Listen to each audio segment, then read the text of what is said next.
واستنى بسنته إلى يوم الدين أما بعد فإن أصدق الحديث كتاب الله وخير الحدي حدي محمد صلى الله عليه وسلم وشر الأمور محدثاتها وكل محدثة بدعة وكل بدعة ضلالة وكل ضلالة في النار وبالسند المتصل من الإمام الحافظ قال الله سبحانه وتعالى في كتابه العزيز بعد أعوذ بالله من الشيطان الرجيم فإذا أفدتم مناسككم فاذكروا الله كذكركم آباءكم أو أشد ذكرا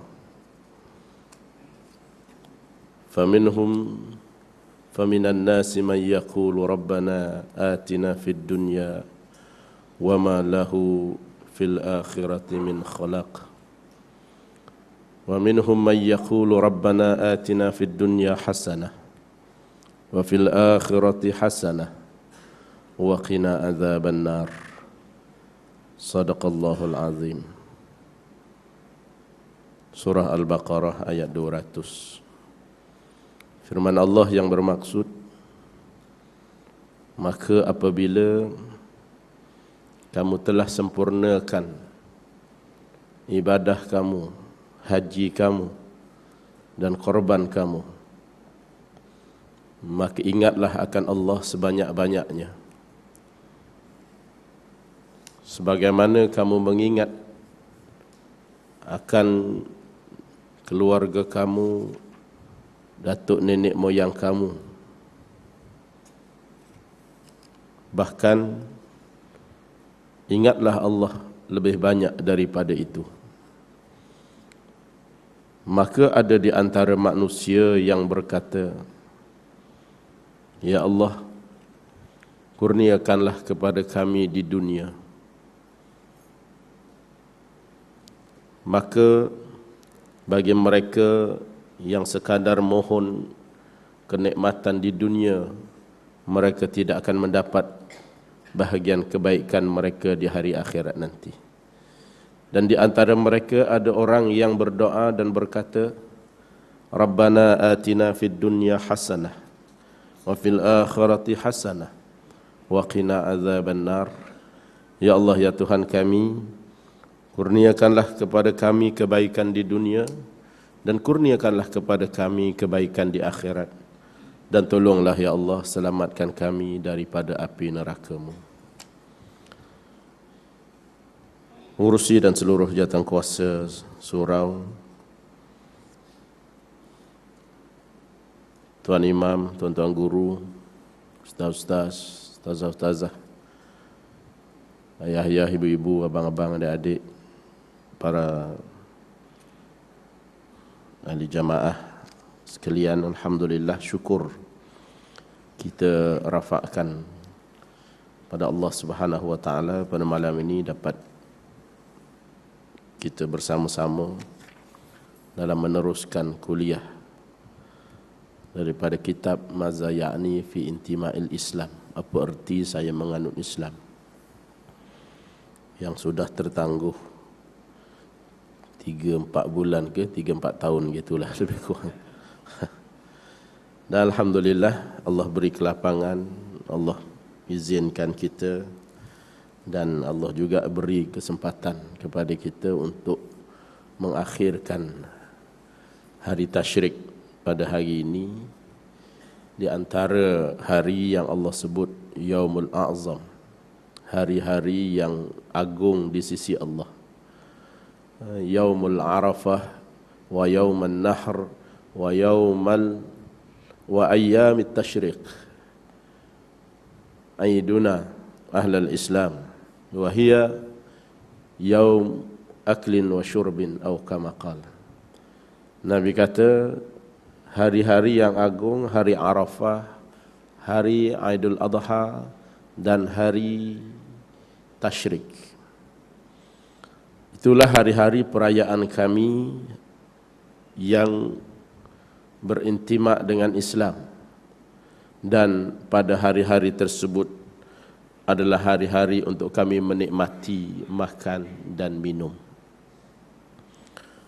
Baik itu para hadirin sekalian, para ulama menghurai kenapa hari Arafah di antara hari yang agung, hari yang utama di sisi Allah. Selain hari Yaumun Nahr, hari pertama ataupun hari raya Aidil Adha ataupun hari korban dan hari-hari tasyrik. Hari Arafah, hari di mana para jemaah kita bergerak, ataupun hari di mana para jemaah kita berwukuf. Cukup hanya dengan memijakkan kaki barang satu saat pada hari yang ke-9 Zulhijjah, itu sudah melepasi kepada, sudah mencukupi untuk mereka dapat berwukuf di padang Arafah. Sebab itu mereka yang bergerak daripada Mekah pada hari yang ke-8 berwukuf pada hari yang ke-9. Semua pakaian sama. Semua barang-barang bekalan lebih kurang. Dia tidak membawa bekalan yang besar-besar, yang banyak-banyak, bahkan tidak bawa duit yang banyak, bahkan dia hanya pakai baju yang sementara sahaja. Baju kain ihram dipanggil. Kerana mereka tahu di padang Arafah mereka berada sebentar sahaja, wukuf. Kemudian mereka akan meneruskan perjalanan ke Muzdalifah dan mabit di Mina 3 hari, kemudian barulah bertawaf dan sa'i. Jadi di padang Arafah ini mereka hanya singgah sebentar, yang dimaknakan sebagai hari yang utama kerana sehari ataupun 1 saat ataupun 2 jam ataupun 5 jam berada di padang Arafah, dia sudah menepati kepada kehidupan kita bermula daripada bayi sampailah kita mati. 80 tahun umur kita sama macam 2 jam kita wukuf di padang Arafah. 60 tahun umur kita sama macam kita wukuf di padang Arafah. Kerana orang yang wukuf di padang Arafah adalah orang yang singgah sebentar. Maka kita 60 tahun, 70 tahun hakikatnya sekadar singgah sebentar atas muka dunia sebelum kita meneruskan perjalanan kita semula. Tetapi orang yang berwukuf di padang Arafah, dia telah mempunyai fokus yang tersendiri. Di padang Arafah mereka berusaha untuk istighfar, mohon ampun, menyelesaikan segala dosa-dosa mereka kepada Allah. Kerana kalau di padang Arafah ini masih lagi tidak diampuni dosa oleh Allah Subhanahu wa taala, maka tuan-tuan sekalian, tak ada makna dengan yang lain. Maka begitulah kehidupan kita yang 80 tahun, 70 tahun. Kalau kita tidak ada fokus kehidupan kita di dunia, tidak menyelesaikan amal ibadah kita, istighfar kita, taubat kita, keampunan kita kepada Allah, maka tidak ada makna juga dengan kehidupan yang 80 tahun, yang 70 tahun.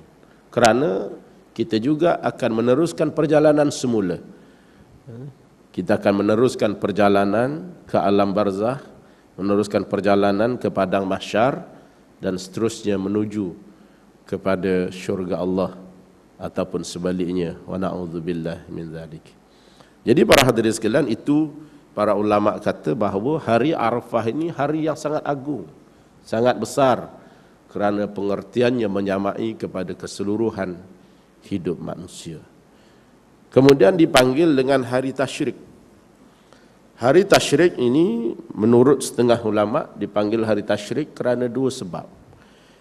Yang pertama, tasyrik dengan makna menjemur.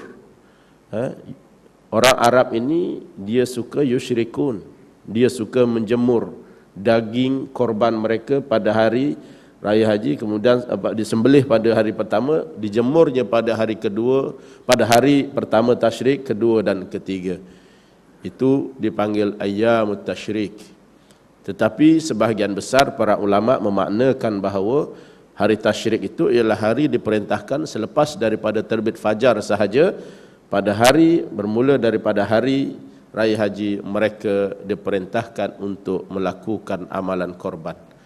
Maka terbit fajar itu dipanggil dengan syuruk ataupun at-tasyrik. Jadi hari-hari yang disunatkan berkorban itu dipanggil ayyamut tasyrik, hari-hari tasyrik dalam Islam. Maka diperintahkan kita untuk melakukan amalan korban. Alhamdulillah, Allah perintahkan, akhirnya Allah kata wa fadainahu bi dzibhin azim. Aku tukar korban itu kepada kibas. Jadi alhamdulillah, semua ini Allah nak memuliakan, sekadar nak menguji Nabi Ibrahim tentang kepatuhan. Rupanya ternyata bahawa Nabi Ibrahim alaihissalam dan juga anaknya ialah orang yang berserah diri kepada Allah tasliman, orang yang berserah diri kepada Allah. Maka Allah tukar dengan kibas untuk disembelih. Dan kita pun tentunya surau kita pun banyak ekor untuk kita tumbangkan. Dan bila kita tengok begitu, kita pun syukur alhamdulillah. Allah jadikan kita manusia, bukan lembu, bukan kambing. Kalau tidak, kitalah yang akan dijadikan korban pada tahun ini. Jadi itu satu kesyukuran kerana kita dicipta oleh Allah sebagai manusia, adalah menjadi tumpuan dan fokus untuk dimuliakan. Dalam bilion jutaan makhluk, Allah nak mengangkat satu makhluk yang akan dimuliakan, iaitulah manusia. Tinggal lagi manusia menerima ataupun tidak kemuliaan ya Allah telah janjikan, itu terserah kepada manusia. Para hadirin yang dikasihi sekalian, itu sebagai mukaddimah. Dan alhamdulillah jemaah haji kita pun hari ini juga hari yang terakhir untuk mereka meneruskan. Dan sebanyak mana yang pergi haji, tuan-tuan sekalian, tentunya mereka mempunyai hanya satu jawapan kenapa mereka haji: kerana patuh pada perintah Allah. Patuh perintah Allah, itu je jawapannya. Sebab kalau ikut logik, tuan-tuan sekalian, sepatutnya haji itu boleh dibuat di negara masing-masing, kerana memberi peluang dan ruang untuk semua orang dapat menunaikan haji. Kena pula kuota makin susah, makin sikit. Tahun depan wukuf di dataran Merdeka senang, kan? Selepas tu bergerak ke Bukit Jalil, kutip anak batu di Bukit Jalil, senang. Lepas tu bergerak Putrajaya, lontar jamrah, baling setan di sana, senang. Tapi tak boleh, sebab Allah perintahkan di Padang Arafah. Maka kita pergi, semua yang pergi itu mendukung atas satu jawapan. Sebab apa pergi ke sana? Sebab patuh perintah Allah. Orang lelaki kadang-kadang dia pakai kalung emas, masa nak pergi dia tanggal, sebab dia takut haji dia tidak diterima Allah. Dia tanggal sebab patuh pada perintah Allah.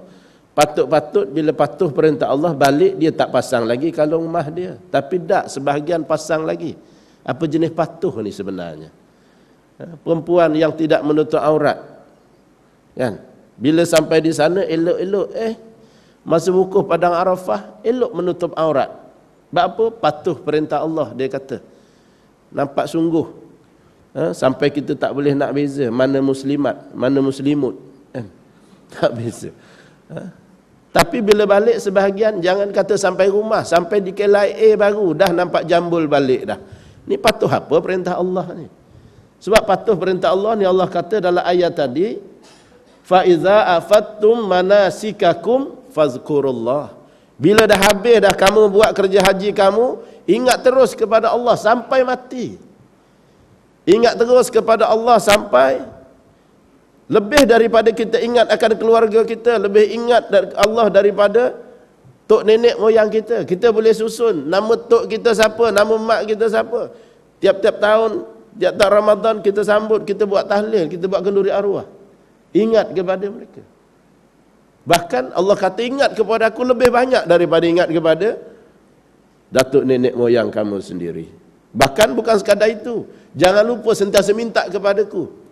Sebab itu tuan-tuan sekalian, menurut para ulama hadis mengatakan bahawa doa yang paling banyak dibaca oleh Nabi berdasarkan kepada susunan banyak doa, yang paling kerap diulang oleh Nabi ialah Rabbana atina fid dunya hasanah wa fil akhirati hasanah wa qina azabannar. Itu doa yang selalu dibaca oleh Nabi. Kerana dia melengkapi kehidupan dunia sampai akhirat dan terselamat daripada api neraka Allah. Itu baru betul kita patuh pada perintah Allah. Kalau tidak, apa namanya nak pergi haji, kita pegang atas nama patuh perintah Allah. Buat apa padang Arafah? Patuh perintah Allah. Padahal bila balik tak patuh pun. Kadang balik lawan Islam lagi kuat lagi pada sebelum pergi lagi. Dia punya karat lagi nampak lagi bila balik. Kalau macam ni tuan-tuan sekalian punya gaya, kalau nak pergi kali kedua haji, elok buat wukuf kat dataran Merdeka lagi bagus, tak payah menyembah aja membenuhkan padang Arafah. Lebih baik bagi orang lain pergi lagi bagus. Jadi sebab itu penghayatan yang kita perlu fahami. Apa persediaan selepas daripada kita menyelesaikan amalan-amalan haji kita. Jadi para hadirin sekalian, panjang mukadimah malam ni. Jadi kita balik kepada kita punya surat berapa tahun ni? 113 ke apa?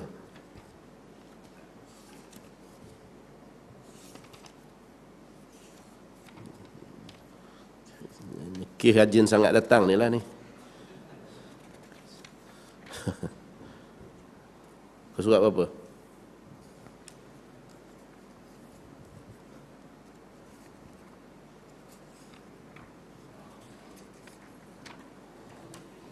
Seratus 99.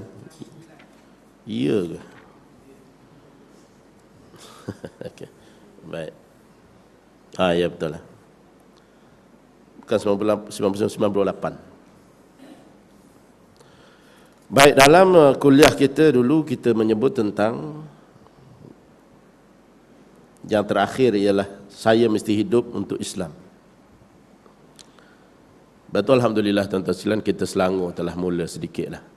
Kita buat satu seminar baru-baru ni, seminar pelaksanaan siasat syar'iyah.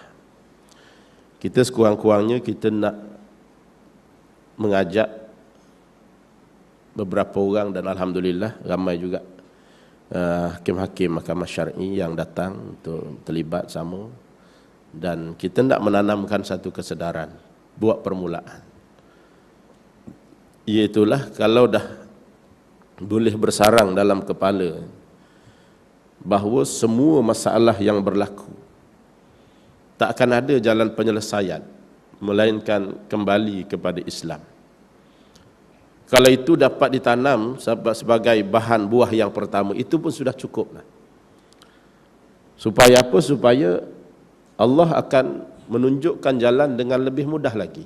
Macam mana jalan untuk menuju kepada Islam sebagai penyelesai kepada kehidupan.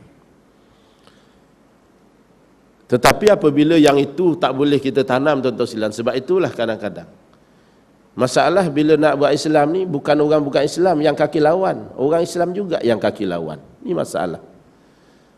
Ini masalah. Jadi sebab itu yang kita perlu masukkan dulu. Apa dia? Kesedaran bahawa semua masalah, semua gejala sosial, semua penyakit masyarakat ini takkan ada satu pun undang-undang, satu pun peraturan, satu pun penyelesaian yang terbaik melainkan kita kembali kepada Islam. Jadi kita mula dulu tengok. Kita buat kecil-kecil dulu.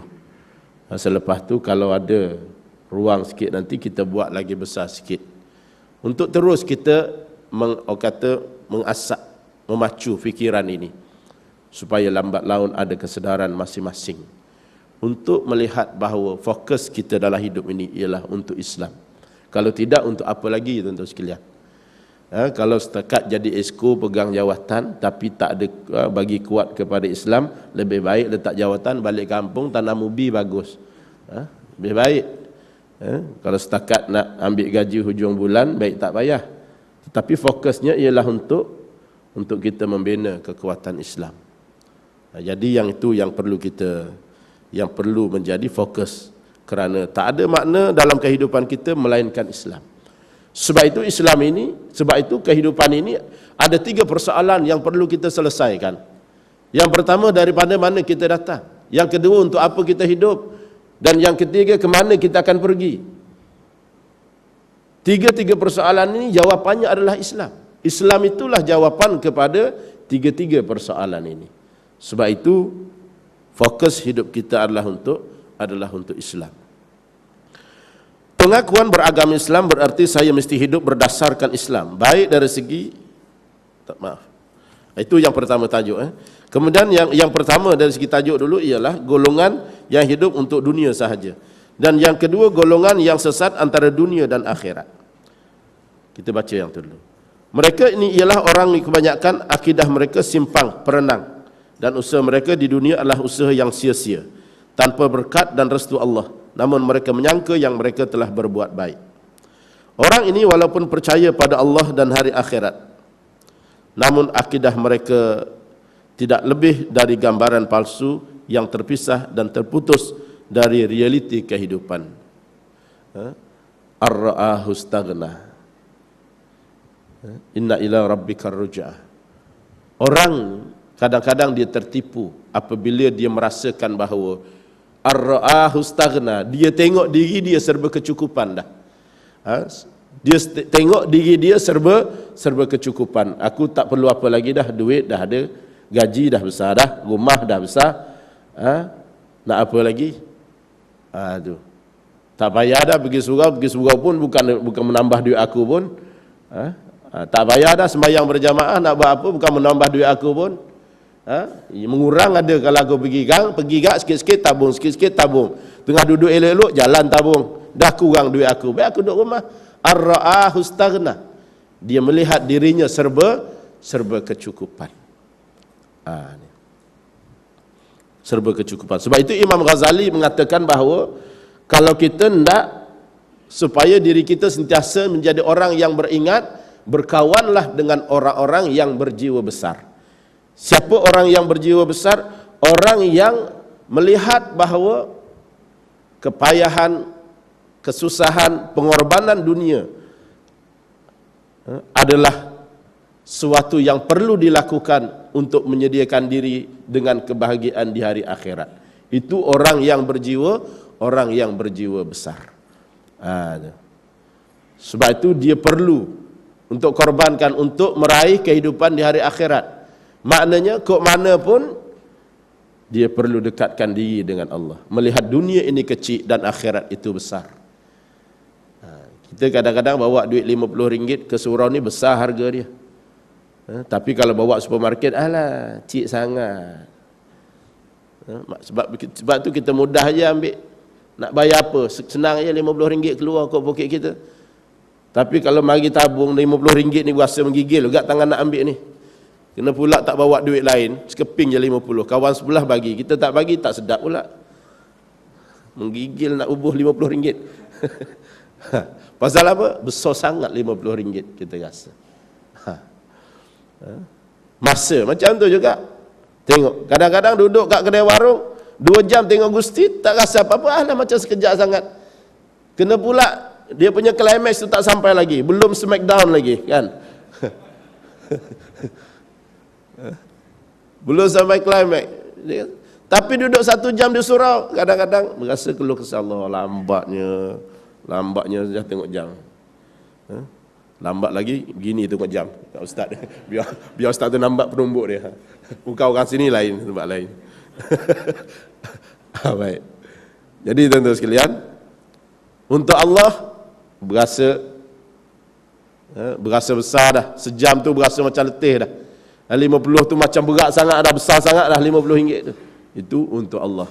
Sebab itu tuan-tuan sekalian, korban kita baru ni mengajak kita supaya meningkatkan pengorbanan Lebih daripada itu, kalau kita nampak bahawa darah lembu yang mengalir itu ke tanah itu sebenarnya itu bahagian dia, yang Allah kata sekadar untuk memperingatkan kepada orang-orang yang beriman bahawasanya Allah juga bukan nak tengok darah kita, Allah bukan nak tengok, tetapi Allah nak tengok kita punya pengorbanan, kita punya sayang. Macam mana darah kita pun tak ada nilai kalau Tuhan yang punya darah itu bukan orang yang bertakwa, orang yang ikhlas.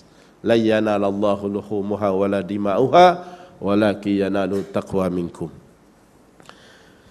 Jadi tuan-tuan sekalian,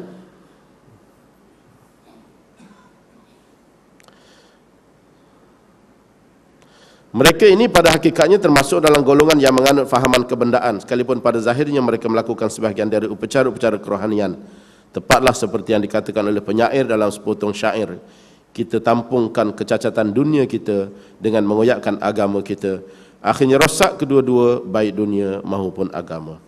Syahid Imam Hasan Al-Banna dalam risalahnya yang bertajuk Fi ayyi nad'un nas, ke mana kita seru manusia, menyatakan sebenarnya Al-Quran telah menentukan matlamat kehidupan dan tujuan-tujuan kehidupan manusia. Ia menerangkan segolongan manusia yang hidup mereka adalah untuk makan minum dan menikmati kelazatan dunia. Wallazina kafaru yatamatta'una wa ya'kuluna kama ta'kulul an'am wan naru maswal lahum. Dan orang-orang kafir mereka bersenang-senang di dunia. Mereka makan minum seperti mana binatang makan minum, dan neraka adalah tempat tinggal mereka. Itu para hadirin sekalian, bukan tak penting makan, bukan tak penting kaya penting. Apatah lagi bila kekayaan, bila duit, bila harta itu dapat mengajak kita dan mengajak orang lain kepada agama Allah. Itu adalah suatu yang perlu dan penting. Macam Nabi Sulaiman alaihi salam. Nabi Sulaiman, sebab itu para ulama dia berbahas, siapa yang pertama menulis kalimah Bismillahirrahmanirrahim? Maka sebahagian besar para ulama mengatakan yang mula-mula menulis bismillah ialah Nabi Sulaiman alaihi salam. Ketika mana menghantar risalah kepada Ratu Balqis melalui maklumat burung. Bila dipanggil untuk buat assembly pada pagi itu, yang lain semua dah hadir, burung hudhud tak hadir lagi. Lambat. Hampir dihukum oleh Nabi Sulaiman. Maka burung hudhud buat alasan, aku lambat tadi pasal dalam penerbangan aku tadi aku terlihat, penerbangan lah, aku terlihat satu kaum di Sabak, bukan Sabak bernam,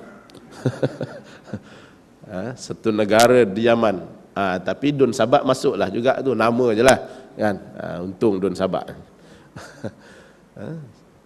Mereka diketuai, dipimpin oleh seorang ratu yang mereka menyembah berhala. Jadi aku tengok itu, aku jadi lambat. Kemudian bila berita itu sampai Nabi Sulaiman suruh burung ni bawa surat. Izhab bi kitabi hadza. Ditulis risalah oleh Nabi Sulaiman, innahu min Sulaiman wa innahu bismillahirrahmanirrahim. Macam mana Nabi Sulaiman tulis bismillah, ada kalimah Allah untuk dibaca oleh Ratu Balqis, sedangkan dia penyembah berhala. Tapi tak apa, masa tu tak ada hakim lagi untuk memutuskan bahawa Ratu Balqis tak boleh baca kalimah Allah. Masa tu belum ada hakim lagi. Jadi surat itu diterima oleh Ratu Balqis, dicampakkan oleh burung, diterima dan dibaca dengan Bismillahirrahmanirrahim. Sebab Ratu Balqis ni hidup di Yaman dan dia orang Arab, dia tahu membaca Bismillahirrahmanirrahim. Dia tahu bahawa Nabi Sulaiman menyeru dia kepada Islam. Jadi dia pun buat mesyuarat, panggil semua, buat mesyuarat macam kita ni. Kita nak buat macam mana dengan seruan Nabi Sulaiman ini? Kita nak lawan dia ke ataupun macam mana? Dikumpulkan, kata hulu balang dia, wahai tuan, puan ke tuan gitulah, tapi perempuan lah. Wahai tuan, sesungguhnya kami semua ni adalah orang yang patuh pada perintah kamu. Kalau kamu suruh kami lawan, kerana kami juga orang yang kuat, kata hulu balangnya. Akhirnya Ratu Balqis kata, tak boleh, saya rasa kita tak boleh lawan. Sebab dia kata innal muluka idza dakhalu qaryatan afsaduha. Sebab biasanya raja-raja ni kalau masuk kampung, dia serang kampung, habis kita. Waja'alu, dan dia menjadikan orang-orang yang kaya, orang-orang yang bangsawan, orang-orang yang ada kedudukan akan jadi orang yang hina kalau raja-raja ni masuk. Teruk kita. Jadi Ratu Balqis dah nampak dah. Kalau dia tak ikut, kalau sampai Nabi Sulaiman masuk, habis. Dia akan jadi macam itulah, sidik sigaraga, kan? Dijual dengan 5 dirham aja. Dia kata tak jadi. Kalau macam ni, lebih baik kita hantar hadiah kepada Nabi Sulaiman. Burung tu dengar aja. Akhirnya burung pun balik. Wahai Sulaiman, ada utusan daripada Ratu Balqis datang bawa hadiah yang baik-baik. Bila sampai depan Nabi Sulaiman kata, Nabi Sulaiman, tak payahlah, kau bawa balik lah. Apa yang Allah bagi aku lagi hebat lagi. Ni. Jadi tuan-tuan sekalian, strategi merasuah ni dulu pun dah berlaku dah. Ni. Ratu Balqis ni kuat rasuah dia. Dia ingat bila bagi tu Nabi Sulaiman tak ingat dah lah dengan dakwah dia. Ni. Dah. Nabi Sulaiman diutus. Tapi Nabi Sulaiman mempunyai kekayaan. Dia boleh tunjukkan kepada utusan Ratu Balqis bahawa apa yang dimiliki jauh lebih hebat. Sebab tu kita penting, bukan tak penting kaya, kita penting, tapi jawatan yang tinggi, kekayaan baik, harta yang biar mendekatkan kita kepada Allah dan mengajak orang lain untuk dekat kepada Allah. Akhirnya lu balang kata Nabi Sulaiman tak boleh terima, tuan. Jadi macam mana ni? Kita nak serang ke macam mana? Akhirnya Ratu Balqis kata ginilah, kita tak ada alasan lagi dah. Kita terpaksa tunduk kepada Nabi Sulaiman. Nabi Sulaiman bukan nak cabut kekuasaan dia, tak. Terima je Islam, kamu akan jadi terus jadi ratu, jadi panglima, jadi raja di Sabak. Tak ada masalah. Itulah Islam. Terima dulu Islam. Bukan Nabi Sulaiman nak ambil jawatan dia, tak. Akhirnya tuan-tuan sekalian, utusan pun dia pun bergerak daripada Yaman pergi ke Palestin jumpa Nabi Sulaiman untuk menyatakan keislamannya. Bila sampai depan Nabi Sulaiman, sebelum sampai burung telah beritahu mereka sedang bergerak. Nabi Sulaiman pun minta supaya dia nak tunjukkan kehebatan dia kepada Ratu Balqis. Hingga dia tawarkan, siapa yang boleh datangkan istana Ratu Balqis kepada saya? Jin Ifrit pun kata, aku boleh.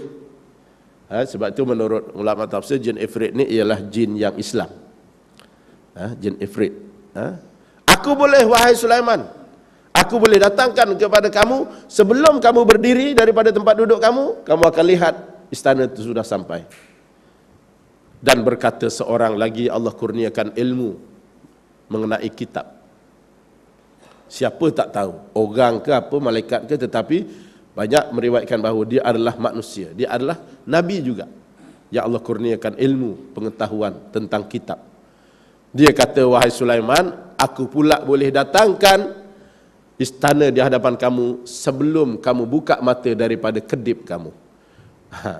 Satu kedip sahabat, sebelum kita kedip mata, sebelum buka, istana itu dah di depan kamu.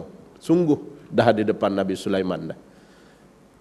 Sebab itu bila datang saja Ratu Balqis, Nabi Sulaiman suruh jin persiapkan, dia suruhnya jin, bukan minta tolong. Yang tak betul sekarang ni minta tolong dengan jin. Dia suruh, dia minta tolong. Tak tolong tu. Ini disuruh. Jin tu jadi orang suruhan, bukan orang, lembaga suruhan. Kan? Disuruhnya jin siapkan, buat istana yang cantik-cantik. Maka bila sampai sahaja Ratu Balqis kehairanan melihat kehebatan itu, keluar daripada mulut Nabi Sulaiman, haza min fadli rabbi. Inilah ya Allah kurniakan kepadaku. Jadi tuan-tuan sekalian, itu kena jadi ucapan kita tiap-tiap kali kita dapat kelebihan. Tiap-tiap kali kita dapat nikmat, dapat kelebihan, kita sehat, lama sakit tiba-tiba sehat umpamanya. Lama sangat tak dapat apa-apa jawatan, dapat jawatan. Lama sangat tak dapat gelaran, tiba-tiba dapat datuk umpamanya. Lama sangat rumahnya buruk, tiba-tiba rumah terseragam indah. Maka yang kena keluar daripada mulut, hadza min fadli rabbi. Inilah kelebihan daripada Allah. Boleh ingat? Kita ulang sama-sama. Hadza min fadli rabbi. Kena ingat. Nanti kalau malaikat tanya saya, adakah kamu sudah hajar orang section 8? Saya akan jawab, saya dah hajar. Dia tak amal, dia punya pasal. Baik.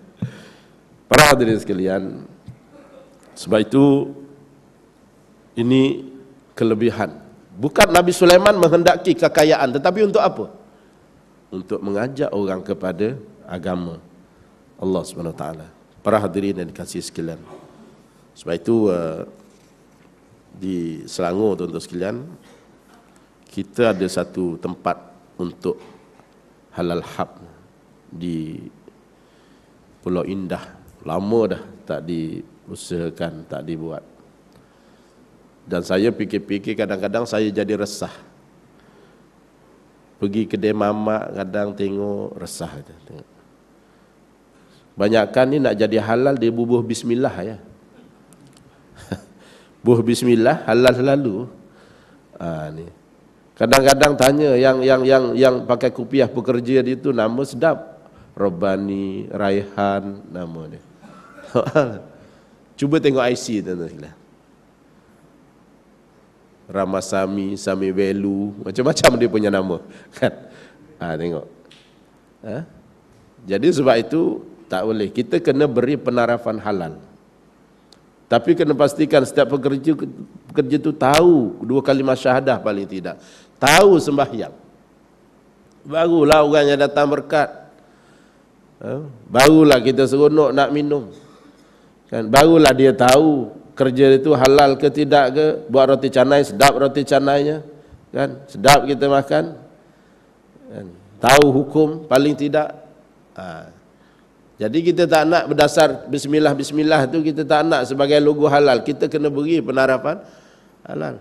Kita juga makanan-makanan kita, yalah, walaupun dia ada cap halal, tapi siapa yang buat? Lepas tu baru ni alhamdulillah saya pergi ke China, dan kita nak hidupkan kita punya tu, sebab kita everything lah kita nak supaya halal, sampai kepada ekspor, sampai kepada kalau kita ada kilang-kilang halal, restoran-restoran halal, hotel-hotel halal, pakaian-pakaian halal, packaging halal, semua halal, kan?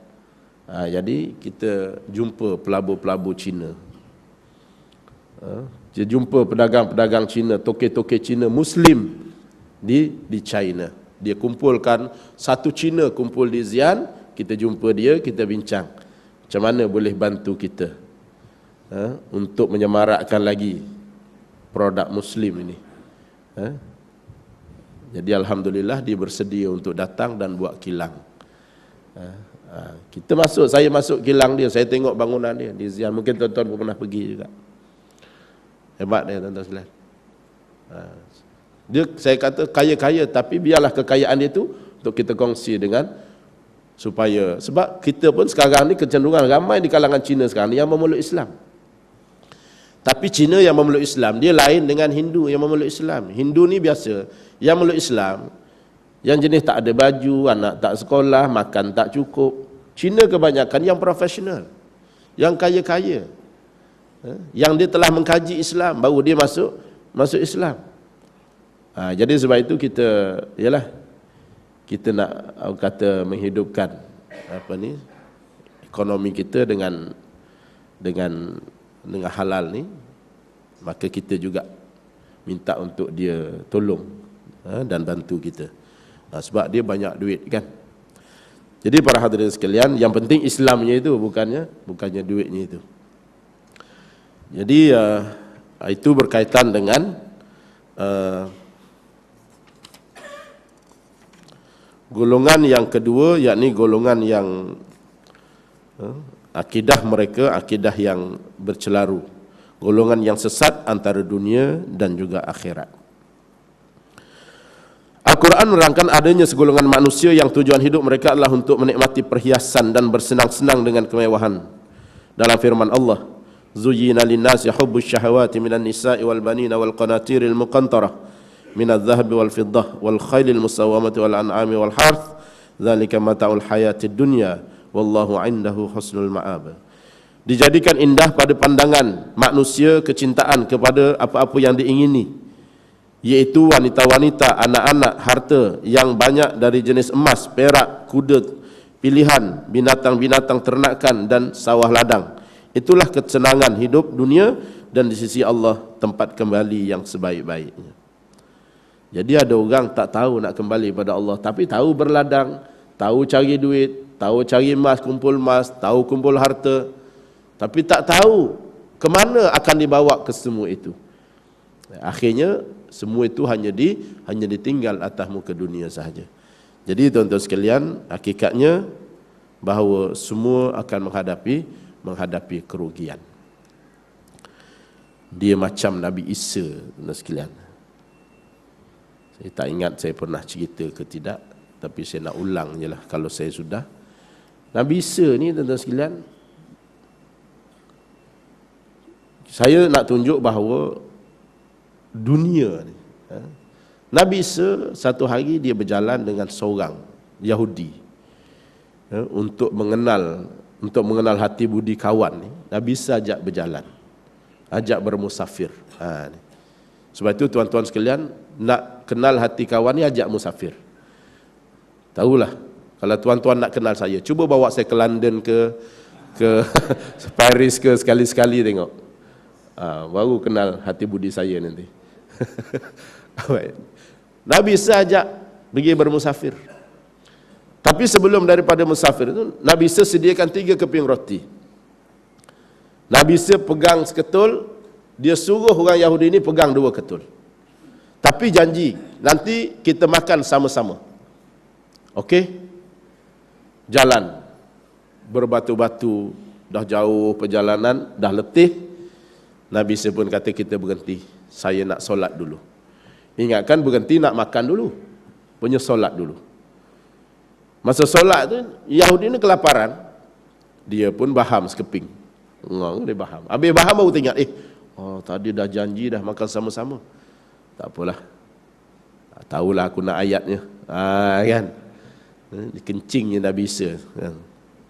Dikencing lah istilah budak-budak sekarang kan, ditipu je. Sebab tu tahap kencing yang paling bahaya bukan kencing manis, kencing kawan yang paling bahaya. Dia pun makan. Tak lama Nabi Isa keluar, ajak makan sama-sama. Nabi Isa keluar sekeping, Yahudi keluar sekeping. Nabi Isa tanya, mana sekeping lagi? Tak tahu, aku bawa sekeping lah. Kencing tengok. Aku bawa sekeping lah. Kan aku bagi kamu 2 keping. Dah aku bawa sekeping. Nabi Isa tanya, ainal khubz min baqiyati wahid? Mana roti sekeping lagi? Aku tak tahu. Tak apalah. Dia pun makan sama-sama, habis roti, jalan. Sampailah satu masa di tengah jalan jumpa orang buta terhuyung hayang jalan. Nabi Isa kesian, dia lekap tangan dekat muka kawan tu, ditarik, celik orang buta tu. Yahudi tadi tengok takjub, Masya Allah, kata Yahudi tadi. Nabi Isa kata, Alhamdulillah, ainal khubz min baqiyati wahid? Mana roti sekeping lagi, mana dia? Aku tak tahu, dia kata aku bawa sekeping lah. Okey, tak apa, jalan lagi. Jalan, dah jauh, lapar, jumpa rusa. Ditangkapnya rusa, disembelih, dipanggang. Habis makan tuan-tuan sekalian, dikumpul balik tulang belulang tadi. Nabi Isa suruh kumpul balik, Yahudi pun kumpul balik. Bila dah dikumpul, Nabi Isa hidupkan balik rusa tadi. Ini mukjizat. Dia lepaskan balik. Yahudi tadi tengok, takjub dia, Masya Allah. Nabi Isa pun jawab, Alhamdulillah, kullu minallah. Ainal khubz min baqiyati wahid? Mana roti sekeping lagi, mana dia? Tak tahu, aku bawa sekeping lah. Okey. Jalan lagi. Sampai satu tempat, terpaksa meredah sungai yang airnya deras. Kata Yahudi tadi, wahai Isa, nampak gaya sampai sini je lah perjalanan kita. Nabi Isa kata, tak apa, kita cuba. Naik belakang aku.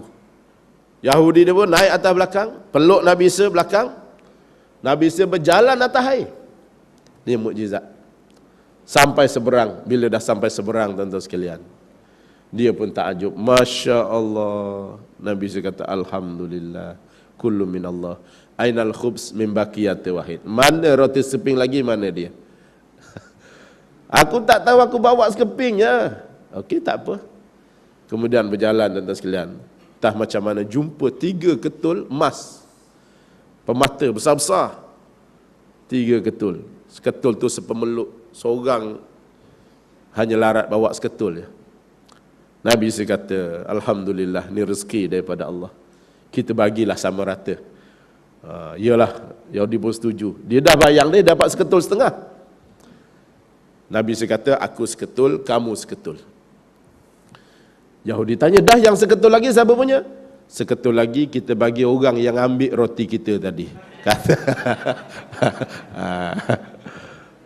bagi orang yang ambil roti kita tadi. Sebab aku tahu, aku bawa, aku sedia 3 tadi. Akhirnya Yahudi kata, wahai Isa, sebenarnya aku minta maaf, akulah yang ambil sekeping, aku makan waktu kamu sembahyang. Sebab kawan ni nak 2 ketul, pasal aku, tuan-tuan. Fulus punya pasal. Dan akulah sebenarnya yang makan roti. Akhirnya Nabi Isa tanya dia, sebenarnya kamu nak ikut aku ataupun kamu nak emas ni? Kamu nak tunggu sini? Kalau nak ikut aku, kita tinggal emas. Itu pun tak mampu nak bawa. Wahai Isa, dia kata, kamu teruskanlah perjalanan. Dia tunggu situ seorang-seorang, 3 ketul emas. Nak angkat 1, 2 tinggal. Lama dia duduk, dia renung. Tak lama lalu perompak 3 orang. Lalu dipancung kepala, mati dia. 3 perompak, 3 ketul emas. Nak angkat tak larat. Kita tak ada tenaga, kita kena makan dulu. Dia suruh salah seorang pergi beli makanan ke kampung. Belilah. Masa seorang pergi beli makanan, 2 ni kepala jalan. Perompak. Ada jauta dia. Kan? K-pop kan? Ada jauta di jalan. Dia kata, kalau kita bagi 3 orang, kita dapat seketul. Tapi kalau kita bagi 2, kita seketul setengah. So nak buat macam mana? Kini je, kawan kita sampai nanti, kita pancung aja. Okey, jadi 2 ni pakat, kepala jalan. Dia tak tahu dalam 2 kepala jalan, yang seorang pergi beli makanan pun kepala jalan juga. Dia kata, kalau aku balik nanti, dia baru bagi dapat seketul. Kalau macam tu lebih baik aku beli makanan, aku bubuh racun, mati 2 orang, aku dapat 3 ketul. Dia pun bubuh racun. Dia pun balik, sampai tempat tu dia dipancung, mati dia. Kawan 2 orang, makan makanan, 2-2 mati. 3 ketul emas tak berusik, 4 mayat bergelimpangan.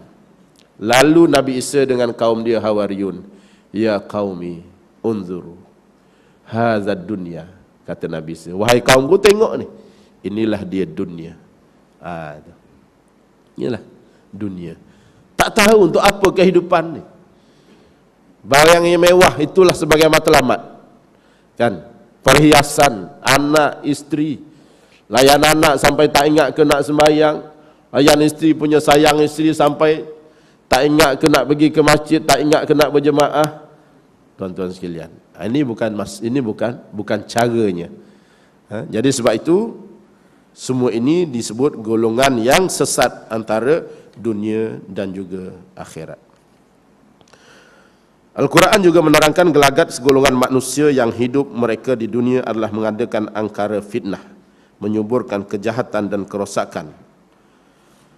Wa minan nasi man yu'jibuka qawluhu fil hayatid dunya wa yushhidullaha ala ma fi qalbihi wa huwa aladul khisam. Wa idza tawalla sa'a fil ardi liyufsida fiha wa yuhlikal harth wan nasla wallahu la yuhibbul fasad. Di antara manusia itu ada orang yang ucapannya tentang hidupan dunia menarik hatimu dan dipersaksikan kepada Allah atas kebenaran isi hatinya, padahal ini adalah penentang yang paling keras, dan apabila ia berpaling darimu, ia berjalan di bumi untuk mengadakan kerosakan padanya dan merosakkan tanaman dan binatang ternak, sedang Allah tidak menyukai kebinasaan. Inilah nampaknya macam dia orang yang bercakap tentang Islam satu masa, tetapi dalam hatinya dialah sebenarnya musuh paling kuat kepada Islam. Aladul khisam, dalam hatinya itu sentiasa ada je yang tak kena dengan Islam. Ni nampak bunyinya macam pertahan sangat kalimah Allah ni. Nampak bunyinya.